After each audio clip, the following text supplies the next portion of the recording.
Hi అండి. ఈ సచివాలయం పీపుల్ అందరికీ కూడా ఒక నమస్కారం. సచివాలయంకి 10 సార్లు తిరుగుతున్నామండి. ఇప్పుడున్న గవర్నమెంట్ మా చంద్రబాబు నాయుడు అవ్వచ్చు, మా పవన్ కళ్యాణ్ సార్ అవ్వచ్చు, వీళ్ళందరికీ కూడా విన్నపం ఏంటంటే సచివాలయాల పైన ఒక దృష్టి పెట్టండి. ఏ గవర్నమెంట్ ఉద్యోగి కూడా ప్రాపర్గా పనిచేయడం లేదు. వెళ్ళి అక్కడ నిల్చున్న ఆడవాళ్ళు వాళ్ళ పరిస్థితి, వాళ్ళ అవసరాల కోసం వాళ్ళు నిల్చుంటున్నారు. బట్ ఏంటంటే ఒక్కడ కూడా అక్కడ ప్రాపర్గా వర్క్ చేయడం లేదు. ఇవాళ వెళ్తే రేపు రమ్మంటారు, ఎల్లుండి రమ్మంటారు, నెక్స్ట్ వీక్ రమ్మంటారు. అదే కదా, చిన్న పనే కదా అని అంటారు. వాళ్ళకి నచ్చితే వాళ్ళు ఎవరికైనా సరే ఓకే ఉండమ్మా, చెయ్యమ్మా, ఇదమ్మా అని అంటారు. కానీ ప్రాపర్గా వర్క్ అయితే జరగడం లేదు. ఎస్పెషల్లీ నేను చెప్పింది సచివాలయం టీం.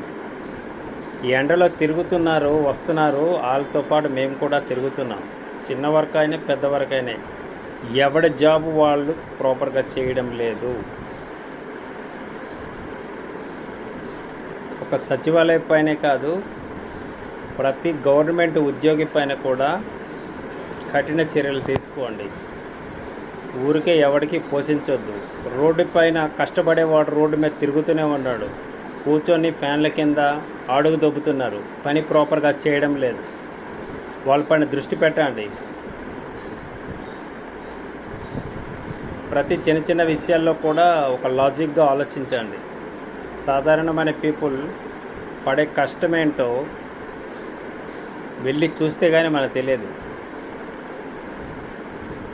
చాలా అవసరాల కోసం పీపుల్ వెళ్తున్నారు, వస్తున్నారు. బట్ ఎవడో అక్కడ రెస్పాండింగ్ కరెక్ట్గా ఉండట్లేదు.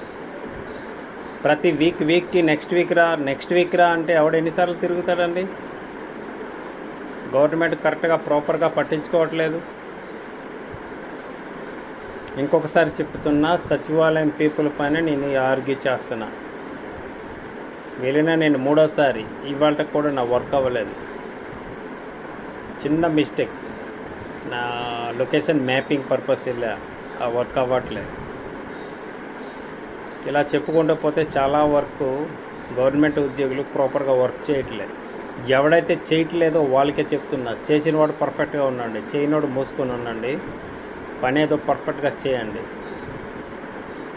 చేసేవాడికి నొప్పి అనిపించదు, ఎవడైతే చేయట్లేదో వాడికి నొప్పి అనిపిస్తుంది. వీడియోటరా ఊరికే వీడియోలు చేస్తున్నాడు అనుకుంటున్నారా? వీడియోలు కావాలని కాదు, ఖాళీ చేస్తున్నా. Okay, thank you.